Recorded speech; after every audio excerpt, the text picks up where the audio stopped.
My morning routines are really detailed. I get up and I hydrate. The second thing I do every morning is I do something cold. So whether that's I jump in the ocean, because now I live in the ocean, but in those days it was taking a cold shower or splashing some cold water in my face or walking out when it was cold. It shocks our nervous system, our fight or flight kicks in, we're in a cellular, electric alive state. I obviously do some prayer and meditation every single morning. I've still not touched my telephone. So there's a rule, there's 30 minutes I cannot touch my telephone when I wake up. That's the hardest thing to do in the world and the thing that could benefit you the most, because whatever on that phone you have to react to. And typically it's stuff that's not great.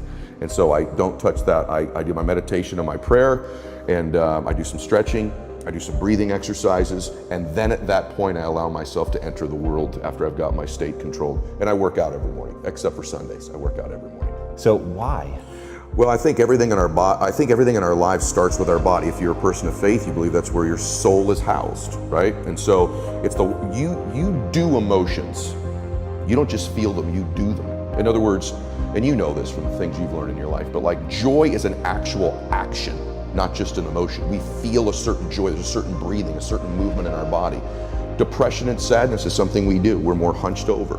Our breathing is more shallow, right? And so there's a correlation between the way you move your body and your emotions. They're directly, this is even before we get to dopamine hits and our nervous system being, I'm just telling you that the way you move your body is an emotion. You do emotions. And so when you move your body, you can't be in full workout mode, moving your body, running, walking, jumping jacks, jump rope, and be depressed.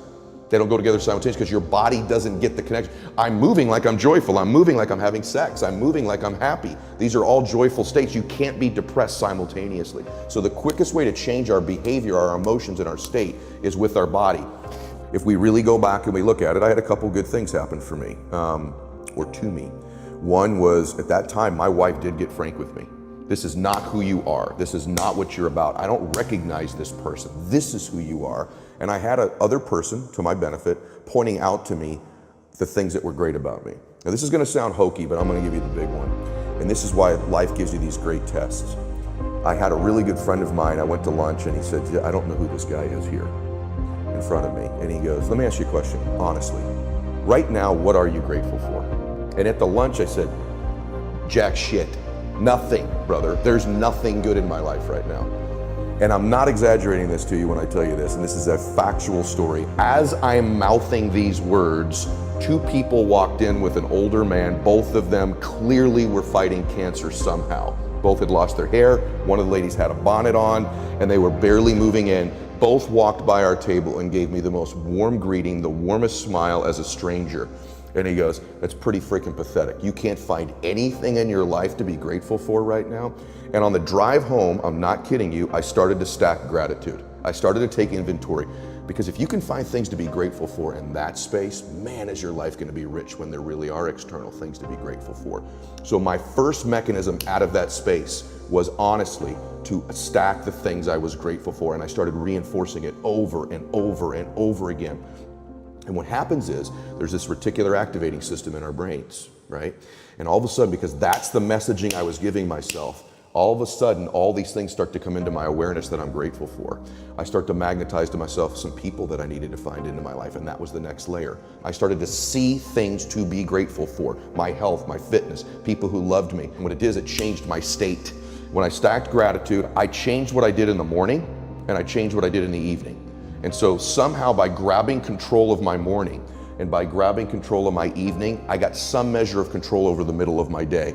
I was an out of control person back in those days, meaning this, I woke up worried, stressed, fearful, and I immediately start thinking about a bill I had to pay, something that was wrong, and I'm in a state of reaction to begin I'm talking within 6 minutes of waking up, 6 seconds. Most people listening to this, that's what they do. I said, I gotta grab control of my morning, and I set up routines in my morning. Maybe they served me, maybe they didn't, but they were things I could deliver on doing for myself. And so not only did that give me control over the day, but I started to stack my self-confidence too. We build habits, rituals, and disciplines that serve us, okay? Now, part of those habits, rituals, and disciplines have sort of turned me into a more confident person. There's no question about that. So my standards are mandatory because you get your standards, right? So the reason my standards are set so high is because I don't want to leave it up to my own devices, right? My standard is 1 more minute on the treadmill. My standard is 1 more person I can reach that day, 1 more phone call, 1 more something. And so for me, I raise them every single year, but the way I get to do it is I link it to my reasons. And so goals are really empty to me. I have a thing on goal setting, but like my big thing is that you show me someone with compelling, emotional, gigantic reasons, I'll show you someone who's changing their standards all day long. So like, give you one quick version that you've not heard before. One of the reasons I'm relatively fit is not just peak state.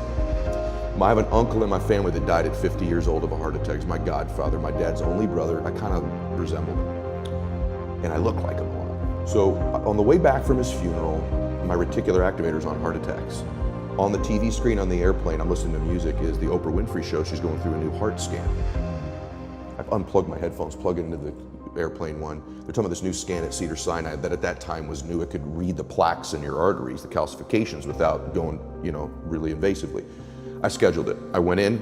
I had a world-class doctor who understood reasons and levers instead of just prescribing. Because when we coach people, you need to do this, you need to do this. Doctors do it. Take this pill, take this. He understood leverage and reasons. What you do is you take the scan, then you go to lunch, you come back. I took the scan, I went to lunch, I had a burrito. I came back and I'm in the, when I walk in, I sit down, the doctor comes out and he says, "Oh my, I can't believe these arteries are in that young body." Got my attention. We walk back in, we sit down. He could still go, "You need Crestor, eat clean, get out of here." Isn't that what an average doctor does, right? No, wired me with huge reasons. He goes, "Let me ask you a question. I heard your wife's pregnant. I said, "Yeah, I have a son." And he says, "Do you want to be there when he graduates from high school? To be there for that day?" I said, "Yes, sir, yeah." He goes, "Your wife's pregnant. What do you have?" And I said, "A daughter." This is where you get a dad. He goes, she was 6 months pregnant. He goes, "Do you, would you like to walk her down the aisle on her wedding day, or are you okay that it's some other man?" I went, "What the f is on this scan?" Right? And he goes, "I want to be very clear with you. If you keep going down the road you're going, there'll be some other man with your son at graduation high school, and a stranger's walking your daughter down the aisle that's not even born yet on her wedding day." And I went, boom. And he goes, "But if you do exactly what I tell you to do, you'll be there."